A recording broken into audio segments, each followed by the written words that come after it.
I'm hoping to get this TikTok over to Black TikTok. Any Black parents, we have adopted a Black baby. Her name is Zoe, and I don't know what to do for her hair. I have this little brush. I have something from Shea Moisture.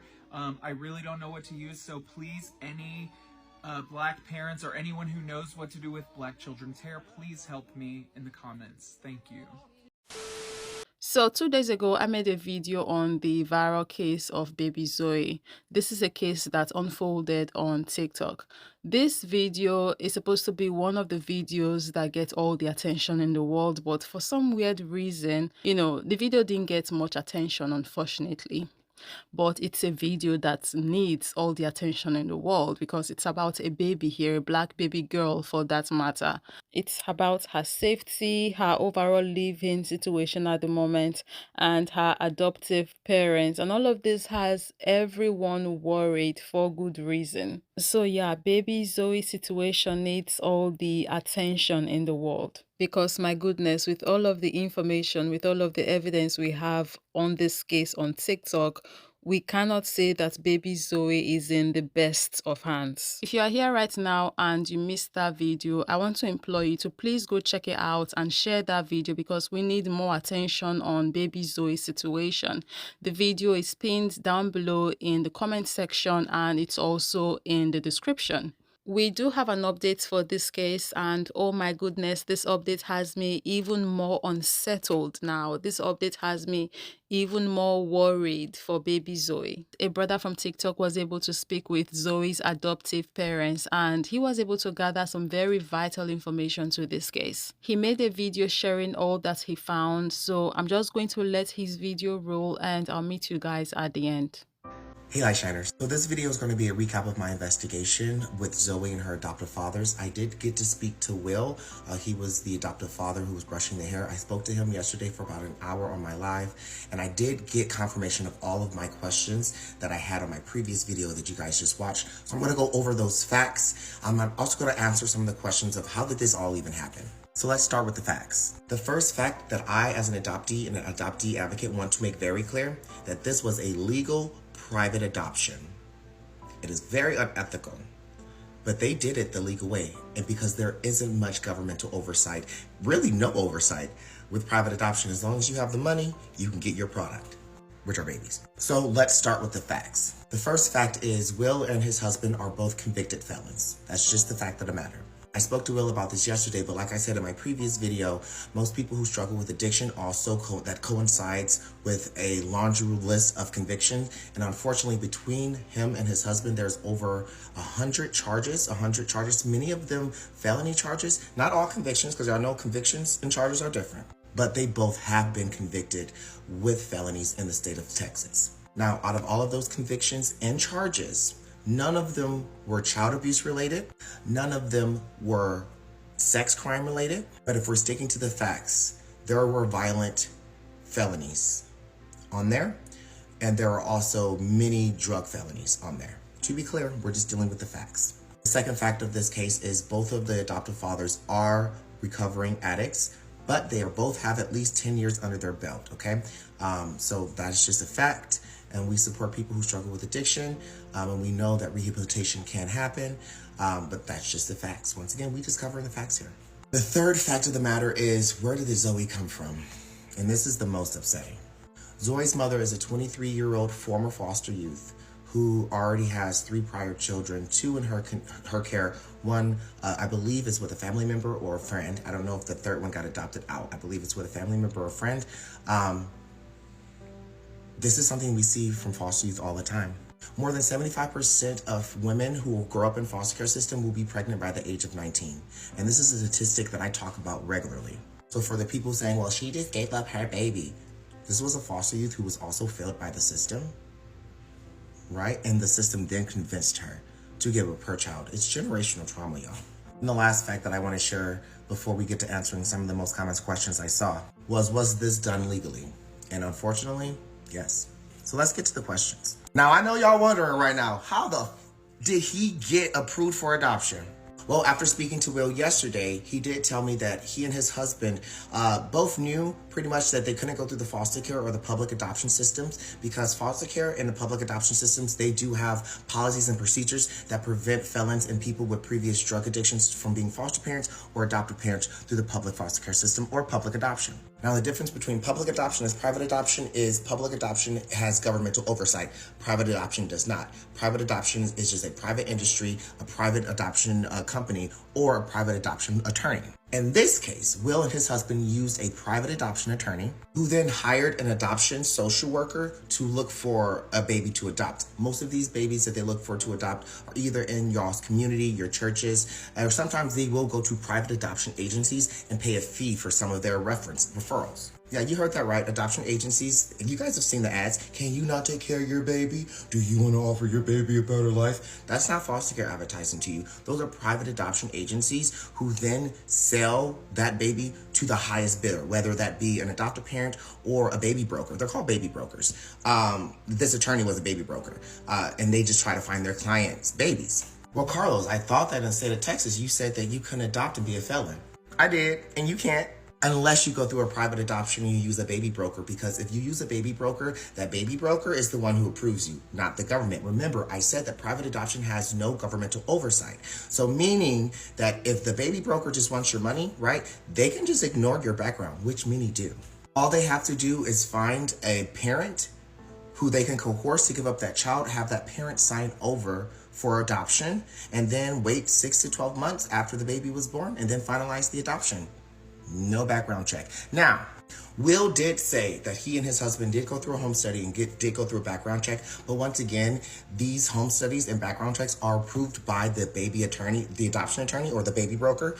So of course, they don't really, as long as you got the money, they don't really care and they will approve you. Oh, right. The last fact of this case is that I forgot to mention. Will has so far spent $7,000. He's probably going to spend anywhere between $3,000 to $5,000 more to get this adoption finalized. Myself and most other adoptees make content on how we can stop the private adoption system and why we are anti-adoption. You guys will ask us, why are you anti-adoption? Why are you anti-adoption? Because of cases just like this. This is a private adoption that allowed 2 convicted felons with violent charges to get their hands on a child. Now, they might be good people now, but we can't guarantee that for all people. And if we allow one set of felons to adopt a child, we open the door for all felons to adopt a child, right? And I know some felons can be good people, but a lot aren't, okay?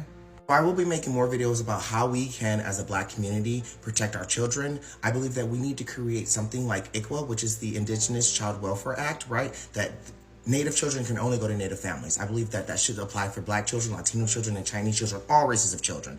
We should be placed with our culture first. So in closing, he did nothing illegal. It's unethical, but it's completely legal in the private adoption world. Everybody who's upset and asking what can we do, we can call Congress, we can call our state representatives, and we can get fucking pissed off about this is allowed to happen in our country. This is human trafficking. This is slavery. Adoption is slavery, especially private adoption. And for all the people saying call CPS, call CPS, call CPS, unfortunately, he hasn't committed any, he hasn't broken any laws. So you're gonna waste your time calling CPS. And when people are saying, let's save this baby, Zoe, at least he has addressed everything on the live. He said he's going to learn and do better, and he's going to actually listen to adoptees, take some more adoptive parent courses. So he said that he's acknowledged what he has done, and he's willing to learn and make a change. So there's hope for Zoe. Who don't have hope are the thousands of other adoptees that are adopted legally through private adoptions as transracial adoptees, as Black babies. They're the ones who need our help. Because not all of their parents are going to hop on TikTok and expose us. They're going to abuse us in their home silently and no one will know, just like what happened to me. So if this case angered you at all, that you really need to get activated in the adoption reform and help us reform adoption so this can stop happening and we make more policies to protect children, especially the most marginalized children. Always shine your light. I don't know what else to say at this point except that I hope for Zoe's sake that as Will said, her adoptive dad, the one that was brushing her hair in the viral clip from TikTok, as he said he would do better. I hope for Zoe's sake that him and his husband or partner does better and be better parents to her, because a lot has me so unsettled and worried from the pictures that they took of her in random dangerous places and positions, to how he was brushing so hard on her hair, even though she's still very tender. She's a newborn baby, right? And also to the point that it looks like, from what they were doing on the account after they got her, it looked like they got her for content. It looked like, I hate to use this word for Baby Zoe, but it looked like they got her as a prop for their family blogging, vlogging content that they were already setting up. To the way he did not even call her his daughter, he called her a black baby again in that viral TikTok video, right? Like, a lot has me worried for her safety. A lot has me worried for the kind of situation that she's living in. And also now, because of these updates now about, like, they're running with the law and stuff. In situations like these, that's why there are countries here on the continent that have banned international adoptions, because of how them folks treat our children after they have adopted them and taken them over to their countries.